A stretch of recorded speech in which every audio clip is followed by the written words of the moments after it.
This week on Low Budget Binge, we have a haunted funeral home, demonic mixed martial arts, extremist punk rockers, a drug-fueled zombie chase, some vengeful sisters, and in the center square, Jim J. Bullock.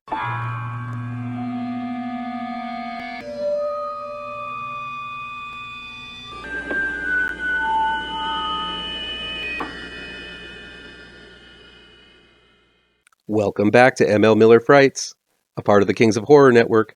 I'm ML Miller. While you might be watching this video on the Kings of Horror Network, I urge you to click over to my ML Miller Frights YouTube page and give it a like. Please share with all of your buddies. Click subscribe to this channel, and don't forget to ring that bell for notifications. Low Budget Binge is where we venture down the paths less traveled and look at low budget, no budget, do-it-yourselves, and sometimes international films that never get that top billing you see in the usual Hollywood releases. I'll indicate in the review and down below where you can find these films, along with their trailers. Here we go. First up is Hellcat, new on-demand and digital download from Uncorked Entertainment. It's directed by Scott Jeffrey and Rebecca Matthews, and written by Jordan Rockwell and Michele Pacitto. Former MMA champion Katrina "HELLKAT" Bash, played by Sarah T. Cohen, finds herself fighting for her soul in a hellish tournament in purgatory against madmen, demons, and monsters. But is Katrina's self-destructive streak going to hinder her from fighting at her full potential? Pairing horror and the MMA is pretty much a no-brainer, as I usually wince and recoil numerous times while watching the brutal gladiatorial games. Seeing one person brutally beating on another isn't comfortable to me, but of course, like many others, there's a morbid car crash quality that keeps me coming back for more.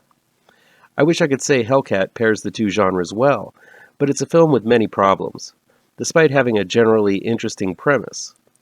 Hellcat's main problem is in its camera work and direction. There are plenty of battles in the latter portion of this film, but those looking for MMA-style action are going to be sorely disappointed. In order to cover up slow movement and general inaction, the fight scenes are edited all to hell. It doesn't help that it appears Sarah T. Cohen is replaced by a body double for most of the fight scenes, covered up by having Hellcat wear a COVID-19 protective mask while fighting. Cohen isn't a bad actress. She has a strong presence, but lacks that kick-ass, take-no-shit demeanor and confidence that is evident in most MMA fighters in the ring and on screen. The MMA fans who are most likely the target audience are going to be disappointed because A, they didn't hire a cinematographer that was competent at filming action scenes, or better yet, actual MMA fights, and B, they failed to choreograph convincing fight scenes. Most of the fights are pretty lackluster, with a few roundhouses and the occasional punch. They're nothing like the grueling hand-to-hand combat you see in the octagon. Hellcat attempts to tell a story about a lost soul looking to find her way by fighting in a tournament. It does that, I guess, but the film seems much more interested in highlighting long stints of moping around and acting angst-ridden and some competent creature effects. That's great and all, but what sets this film apart from the rest is the MMA angle, and that angle isn't effective or interesting, sadly. Necropath is new on-demand and digital download from Gravitas Pictures. It's directed and written by Joshua Reale. As a deadly plague spreads across the country, turning people into zombies, a junkie named Skag, played by Mo Isaac, goes on a drug-fueled rampage, attacking anyone left alive. With zombies banging on the doors outside and Skag rummaging around the ruins of an old warehouse, a few survivors attempt to avoid all of these monsters and protect a young child unaffected by the plague. Necropath is a film that powers forward from moment one as we are introduced to the wretched Skag, who shoots up whatever drug he finds and can barely form a complete sentence. He's not unlike the mindless zombies that roam the streets, and while they seem fueled by hunger to take a bite out of anything, Skag seems propelled by an urge to destroy and steal so he can get more drugs to shoot into himself. It's a dirty and grimy tale, but one that feels like some real thought was put into its making. Basically, the film is a mad dash from beginning to end, with the protagonist dying and passing the torch, or the baby in this case, to the next person in hopes to save its life. This makes for a hectic and exciting film that never slows down until the very dark and nihilistic ending. While I think this is a compelling way to tell a story, I do feel that because there is so little dialogue and such a rapid pace, it does get rather repetitive and feels overlong. The film only clocks in at about an hour and a half, but I think a good 20 minutes could be knocked off, and a lot of the issues could have been rectified. Filmmaker Joshua Reale amps up quite a few scenes of a zombie or our man Skag creeping up on the survivor, only for something else to happen to save the survivor or distract the zombie or Skag long enough for the person to get away. It happens over and over again, and I feel a lot of it could have been sacrificed to make this more of a breezy watch. That said, this is a grimy and gritty film that isn't afraid to get its toes in the muck. The effects are pretty solid, featuring some really gnarly drug use, scars, blisters, and pustules. Skag is a disgusting but interesting character to follow. While the script is scant and the plot is bare bones, those looking for a film that never lets up its staggering pace and will drag you right through the dirt, Necropath delivers. Straight Edge Kegger is available on demand, digital download, and DVD Blu-ray from Scream Team Releasing. It was directed and written by Jason Zink. I snoozed on Straight Edge Kegger as it was released last year, but it's definitely worth mentioning now that I did take the time to catch up with it. Those who don't know about the straight edge culture, basically there are folks who follow the punk and metal scene in music, but instead of following the sex, drugs, and rock and roll mantra, they've decided not to do drugs or alcohol. This is all fine and dandy and worth supporting. While I myself am a fan of alcohol of all kinds and have partaken in my fair share of drugs, I respect those who choose to live the life of the straight and narrow. The problem is that not only do the straight edgers choose not to drink or do drugs, but they feel the need to bully, attack, and beat up anyone who thinks differently than them. And that's something I really can't get behind. These extremists really exist. If you find yourself beating your message into someone, no matter what your choice of beliefs, you've crossed the line, and what might have started out as a virtuous crusade quickly becomes a villainous path. That's the overall theme of Straight Edge Kegger, which follows the story of Brad, played by Corey Hayes, an avid music fan who has chosen to be a member of a straight edge gang. But the longer he spends with this group, led by aggro knuckle-dragger James, played by Julio Alexander, who is shown at the beginning attacking a singer on stage when he plays a song with references to alcohol, the less Brad feels like he's picked the right side. After witnessing James bully a kid behind a show who was obviously drunken too much, Brad seems to have finally had enough with the straight-edge lifestyle, which seems to have become as fascist and regulated as the society it's rebelling against. Brad begins palling around with a good-time guy and heavy drinker Sean, played by Sean Jones, and spending less with his bully straight-edge friends. He even begins drinking and actually letting loose, having a good time for a change instead of setting up military-like operations to take on drinkers at the next punk show. Brad even meets a nice girl named Maybe, played by Evie Reedy. But James and the rest of the straight-edge lords don't take kindly to those who ditch their gang and plan to go out and actually choose to think a bit individually, so the gang shows up wearing masks and brandishing weapons to a big party thrown by Maybe, and begins ruthlessly killing anyone with booze on their breath. Now I have straight-edge friends, and I have had interesting conversations with them about the lifestyle and some of the more extreme fractions of it, all the while whilst sipping a whiskey. I've been known to be somewhat of a mediator between the extremes. In school, I was buds with the nerds, the jocks, the stoners, the preps, and the outcasts. And while I know how some of the straight-edgers think, this film made me wonder how this film would be taken by the straight-edge community. Writer-director Jason Zink seems to have done his homework and knows the lifestyle pretty well. Nothing seems to be exaggerated apart from the mass slaughter that occurs late in the movie. This seems like a dangerous type of film to make in this day and age when everyone retreats to their corners whenever any belief or thought process is challenged. So even before I offer up one bit of criticism, I do admire the balls Zink possesses to make a film of this sort and hope he doesn't get canceled or doxxed or beat up or face some kind of backlash for making a film like Straight Edge Kegger. The film is more of an immersive deep dive into the punk and straight edge culture than anything else. It takes its sweet time to get to the gory and violent stuff, choosing to really make the viewer understand where Brad is coming from and the methodology behind the straight edge culture. No one seems to be acting, and while that might make a film feel low budget, it also lends a strong sense of authenticity to the whole thing. Because of that, Straight Edge Kegger fits perfectly in with such punksploitation classics as 1983's Suburbia, the original Repo Man, Dead End Drive-In, The Class of 1984, and even more recently, The Green Room and Uncle Peckerhead. These films really feel like the director, the cast, and the crew live and breathe the lifestyle, and more importantly, respect it. So as an in-depth view of a specific punk culture, Straight Edge Kegger works masterfully. This is a lo-fi film, and while all of the acting is not amazing, it worked well enough to emotionally guide me, someone who isn't into straight edge culture, along into that world they live in and understand both extremes of the argument. That's a testament to Zink's storytelling ability, as it offers up an unflinching look at the lifestyle, warts and all. The gore and mayhem do eventually show up, and while I was wrapped up in Brad's story, I did wonder internally when the hell this was going to turn into a horror movie. When it does, it actually kind of creeps up on you. And though low budget, some really gnarly effects are used as the straight edgers descend upon the party. It's ground-level grungy action, and that reminded me of some of the best Walter Hill films of the 70s and 80s, and really works to rev this film up to a fever pitch. This is a fantastic little film with a brave and bold message that is pretty uncommon in most cinema today. I recommend Straight Edge Kegger to free thinkers everywhere. It's also got an amazing score by some rock-solid punk bands like X Represent X, Noose, Shannon and the Clams, and Ugly Bones. If you're a fan of punk music and interested in open-minded conversations about culture and the extremes it sometimes devolves into, Straight Edge Kegger is definitely a film worth seeking out. The Funeral Home, aka La Funeraria, is new on-demand and digital download from Uncorked Entertainment. It's directed and written by Mauro, Iván, Ojeda. When you own a funeral home, you've got to deal with ghosts. It comes with the territory, I guess. Bernardo, played by Luis Machin, owns the funeral home and has recently married his new wife, Estella, played by Celeste Guerrez.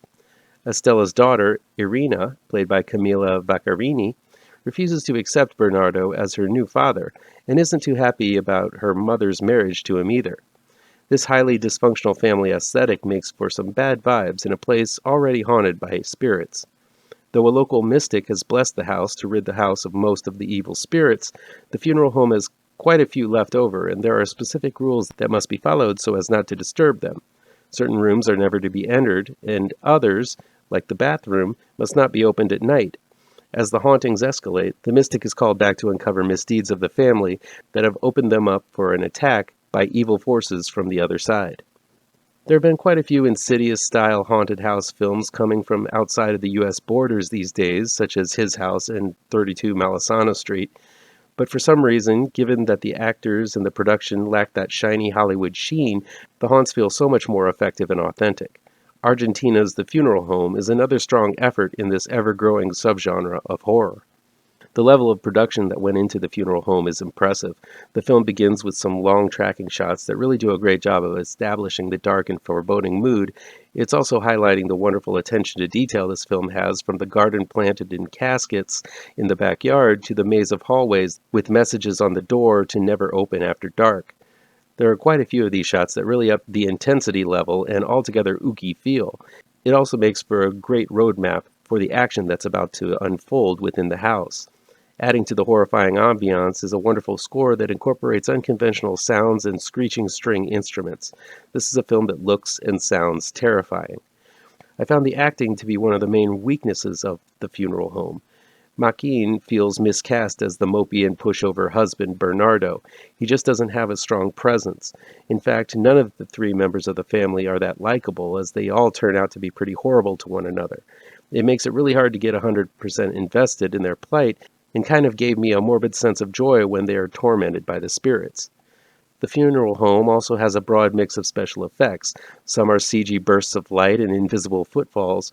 There are also some nice practical effects for the evil spirits that are equally impressive.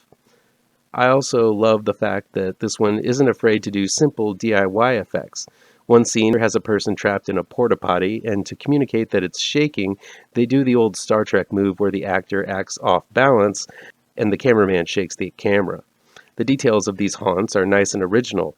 Bernardo has a relationship with past lovers who have passed away that gets rather weird and kinky. Estrella and Irina are both haunted by their husband and father, respectively. The other ghosts are downright terrifying, especially the spirit trapped in the padlocked room, which rattles the chains at night. And there's a weird attention to bathrooms here. I counted 4 bathroom scenes, which feels like 2 or 3 too many. The flip-flop ending might be a deal breaker for some, depending on whether or not you like optimistic or nihilistic endings, but I'm kind of glad they went for it, despite some of the schmaltziness. There's enough good in The Funeral Home to ignore the not-so-good. A lot of work was put into this film, and it shows as it offers up solid and original scares from beginning to end. Finally, if you see one movie that I featured this week on Low Budget Binge, you gotta check out Silence and Darkness. It's new on demand and digital download by Alarm Pictures. It's directed and written by Barkan. Siblings Anna, played by Mina Walker, and Beth, played by Joan Glacken, live in a secluded house in the countryside of a small town with their father, played by Jordan Lage, who acts as what seems to be the sole doctor in this small town. Anna is blind and Beth is deaf, but the two have developed a strong bond with one another, each relying on the other to make up for the other's handicap. While on the surface their home seems to be a happy one, Father's obsession with diseases and scientific experiments seem to be ever present. There's something very wrong going on in this home, and soon the horrifying answers will come to light. Reminiscent of Yorgos Lanthimos' Dogtooth, Silence and Darkness is a harrowing tale of the unbreakable bond between siblings and the cold, callous eye of science. It's not a typical blood and guts horror film, but it's a creeping tale of dark ideas that will affect the viewer infinitely more than your typical shocker. This movie is a revelation when it comes to slow creeping terror. You know something is off from pretty much the very first few minutes, but you can't quite put your finger on it. Once the true terror does show itself, it comes in the guise of familiarity and expertise, but as spine-chilling as any Halloween fright fest. There is an ever-present tone in Silence and Darkness that feels like an inevitable and slow drive off a cliff, even when the scenes seem to be genuinely sweet. First-time feature filmmaker Barak delivers a powerful film that will resonate after viewing like an echo in a vast underground cave. His gift for making the mundane, ominous, and foreboding is in every scene. While the film highlights the blinding spirit of these 2 young girls in the face of adversity, he casts them against a blank canvas of the green grass of their yard and the thick forest of the background. They're small in these scene compositions, making them feel insignificant and vulnerable. Every shot seems intentionally deep and resonant, highlighting moods of loneliness, despair, desperation, and fortitude despite it all. Mina Walker and Joan Glacken are fantastic as Anna and Beth. Their physical performance here is unthinkably complex. The 2 girls have their own sign language they have developed. The scenes where they teach each other how to play guitar or do handstands highlights their strength and undeniable will. There's an early scene where the 2 seamlessly work in tandem in order to make dinner for their father that feels like a ritual the 2 have practiced a lifetime to perform. Yet despite their handicaps, they endure and dare to dream. It's an optimism that makes you root for all of their hopes and dreams to come true and wince horribly when they are faced with adversity. There's a tenderness, a closeness, a familiarity the 2 share that makes this film feel more like a documentary than a film. The final scenes, when we experience the world through the eyes of these 2 girls, feels like a sledgehammer after you've experienced how these girls interact throughout the entire film. At the same time, Jordan Lage's father is convincingly loving to his girls, giving off the illusion of a father who cares for his daughters deeply, but sheds the amiable mask so easily that you barely register the translation. It's an unforgettably terrifying performance. Silence and Darkness is a marvelous achievement, and I'm so excited to discover Barak as a new and unconventional voice in cinema. This masterfully crafted and paced story unfolds slowly, but really delivers on every emotional and horrific level. Quirky at times, soul-shattering at others, this is a small yet powerful film that deserves to be seen by as many people as possible. That'll be it for today. Please chime in down below in the comments and let me know how on the nose or mind-numbingly wrong I am, or you can counter with your own review. So guys, you know how YouTube works. I'd love to be able to dedicate more time to this channel. I'm not monetized yet, so if you want to help me out, remember to hit all the pertinent bells and whistles down below. Want some spooky comics to read? I have 2 new horror comic book trade paperbacks you should look out for. Both Gravetrancers and Pirouette, collecting never-before-published issues, can be found in only the finest of comic book shops. If you're looking for written reviews, you can find them on my website, mlmillerwrites.com. If you really want to show your support, I also have a Patreon page at ML Miller. Look for the link to my Patreon page down below. Thank you so much for your time, and take care.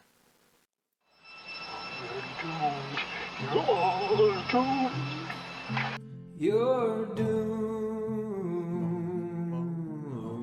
to live the life you're meant to be, stuck inside your